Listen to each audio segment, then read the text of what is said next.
So if you've watched this channel for more than 2 seconds, you know that we're not really a knee-jerk, FM shock jock.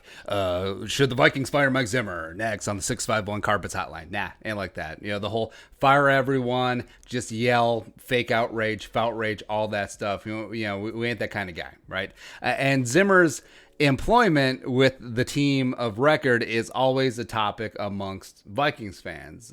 Even after he got the extension, there was a lot of fans that were like, boo. Boo. And I do like Mike Zimmer. I do love and respect the old school toughness. I think that he is a bit of a throwback, both in good and bad ways. And I think that's something that's rare nowadays, but also there might be a reason why it's a little bit rare, because is it limiting in what the Vikings can do with Zimmer at the helm? And he does have a 587 career winning percentage. Actually, that's a tick down after that, losing to the Titans. Whatever. He's the third winningest head coach in team history. He's won 2 playoff games. He's won 2 division titles in his 6 seasons. This is season 7. And also he has 3 double-digit seasons in 6 years, which is third most in Vikings history. Denny had 5. Bud had 7. It's even more impressive that Bud had 7 because they played 14 games. But with Zimmer, there's always a but with Zimmer in there.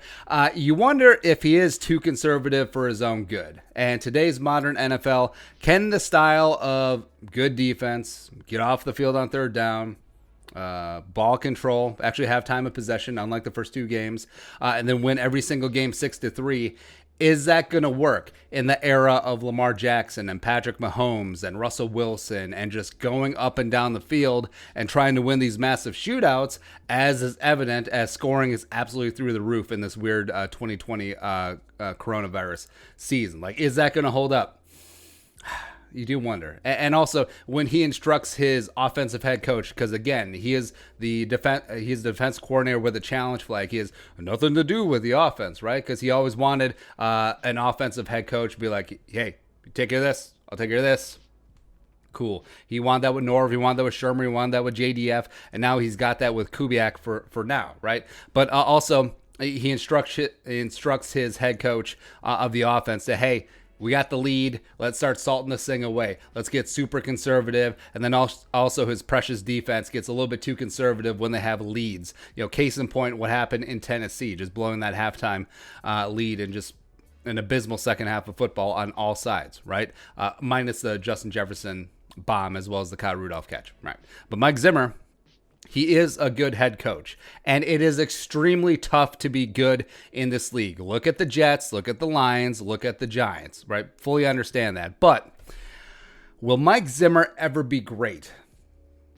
That's a question that we've asked a lot, and I'm sure a lot of Vikings fans have done as well, because sometimes settling for good when you do have the capacity to be great as a franchise, it ain't right, as well as like relationships in your life. If you have this one that's pretty good, like it's good, but you don't want to take a chance because you don't want to risk losing what you got, or the next one that you move on to isn't as good as the one that was good, and then it's actually bad, and just like then you think piningly about what was good, right?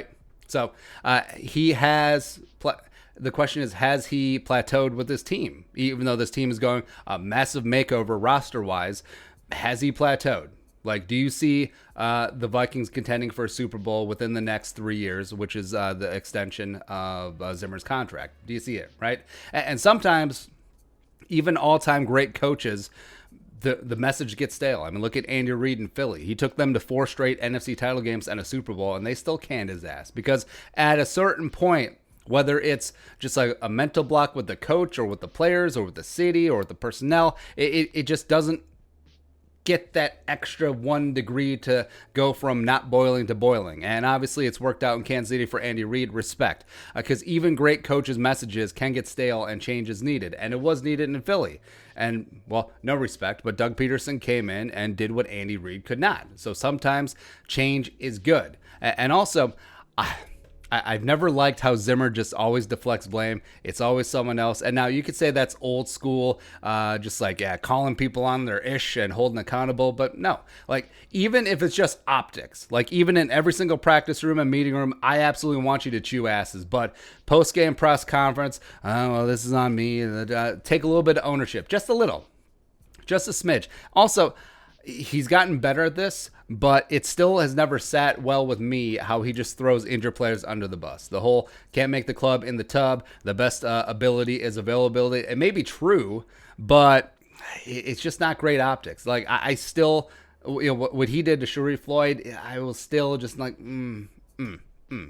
Also, like, what is your job, man? Like, what does your job entail? Like, if there was a job description on like monster.com for an NFL head coach, what would it be? Get your team ready to play on Sunday. How many times has his team just absolutely fell flat on their ass and then he just like, the player's getting in? That's your job, bro. That is. And also, it does seem like he gets outcoached on a routine basis, especially on halftime adjustments, and also constantly having problems with game management issues and the clock. And all those things were true today, well, whenever you're watching this against the Titans, whatever. And the one saving grace for Zimmer is that big-ass extension. The 3 years, rumored to be $9-10 million per year, up in the upper stratosphere of NFL head coaching salary. Now, ask yourself this. If Zimmer was a lame duck, say he didn't get that extension, he's coaching out his final year like he would have been fine with, or at least that's what he said many times. But if he was a lame duck, or say he had 1 year left on his deal, he would absolutely be on the hot seat, and correctly so, wouldn't he? He would. Yeah, the way that your team was embarrassed twice and then just completely gave that the third game away. And if the only thing that is saving his job is the massive multi-year extension, that's a bad reason. It is. Like, don't hold this franchise hostage because of a financial mistake. Like, say the rest of the season goes completely pear-shaped and wonky, and it is a repeat of getting blown out week 1, week 2, giving the game away week 3, showing some life, and then losing right at the end through getting out-coached and out-foxed and out everything, just like against the Titans today. Why would you want that back? Like, I understand, like, Zimmer and Spielman probably braced ownership. It's like, hey, there may be a little bit of turbulence. Hey, we are completely making over this team. A lot of young players, 15 draft picks, NFL record, no OTAs, no rookie camp, no preseason. Like, this could be bumpy at first. But if it ceases to ever get better, like, if it stays at this level, 1 note, beep, flatlines, why would they want that back? Right? And also, Zim shouldn't necessarily feel safe because the Wilfs had fired a coach with 3 years left on his deal before. So November 2010, the Vikings fired head coach Brad Childress with 3 years remaining on his contract. Right after Chile got that nice little 3-year extension after the 2009 Magic Carpet ride with Brett Favre. Like, they fired his ass after he cut Randy Moss's ass. So there's a whole lot of asses heading out the door at Winter Park. Now, Zimmer does have some security with that fresh 3-year deal like we've talked about before. But if this season continues to flatline or crater, like we said, the Wilfs have pulled the plug before. Like, they understand what a bad investment is, and hey, they're gonna have a little egg on their face. They're gonna take it on the chin a little bit, but moving on, as opposed to being tethered for a couple more seasons of similar shenanigans. And yes, like we said, this team is young and rebuilding, 15 draft picks, yada yada. Gladney's, oh boy, Dancer, ooh, yeah, and also Justin Jefferson, aha. But who do you think convinced Spielman that this team could do without Rhodes and Waynes and Mac Alexander, and also the Vikings could get away with lowballing Everson Griffin? He's looking great in Dallas, by the way. Or that Josh Klein could be cut to save $5 of cap space, and then starting Elflein and then Drew Samia at right guard, even though Josh Klein was uber competent last year. Why? Also, the cornerbacks, his pride and joy, replacing them with the rookies, as well as the often injured Mike Hughes, who's not panning out, as well as the up-and-smoke Holton Hill. And don't worry, we got this. Yeah, we got this. We have Harrison Smith and Anthony Harris, the best safety duo in the league. But even when my cornerbacks fail, I will just blame the safeties. Yeah, okay. And yes, he does deserve time. Like we said, weird offseason, blah, blah, blah, this and that. And yes, no Danielle Hunter certainly impacts things, right? But when your offense scores 30 points and you want to play this conservative ball control style with good defense, and you can't win at home because of your defense, there's problem. There is problem here. And that's an embarrassment. It just is. And if you want to do it your way, and again, respect anyone who wants to do it your way, but your way is your defense, and if your defense is to blame for this horrible season, while the offense under Kubiak all of a sudden gets right. They're racking up and stacking up 28, 30, 35 points a game, and you still struggle? Who is that on? Because you on your own, because of the way you want to do things, you just you outsource the offense. And now all of a sudden your outsourcing is doing better than your coaching. Who's that to blame? TBD, right?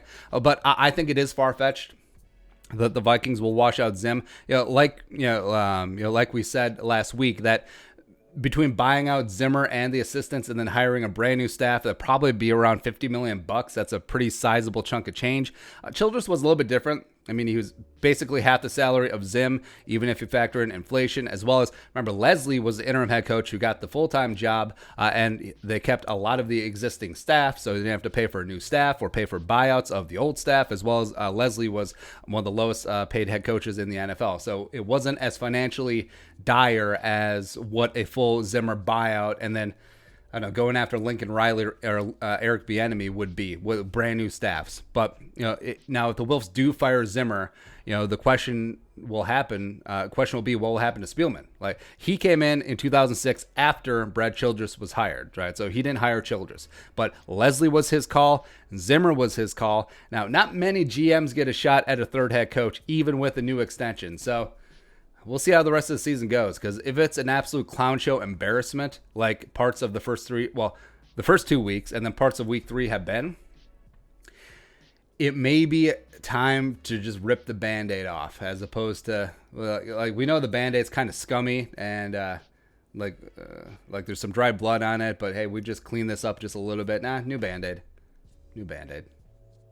So that is all. All right, so what were your thoughts? The case for firing Mike Zimmer? Let us know in the comment section below. Subscribe for daily Vikings takes. Want to support that work? Pull some in the Venmo. But until next time, Skol, production value.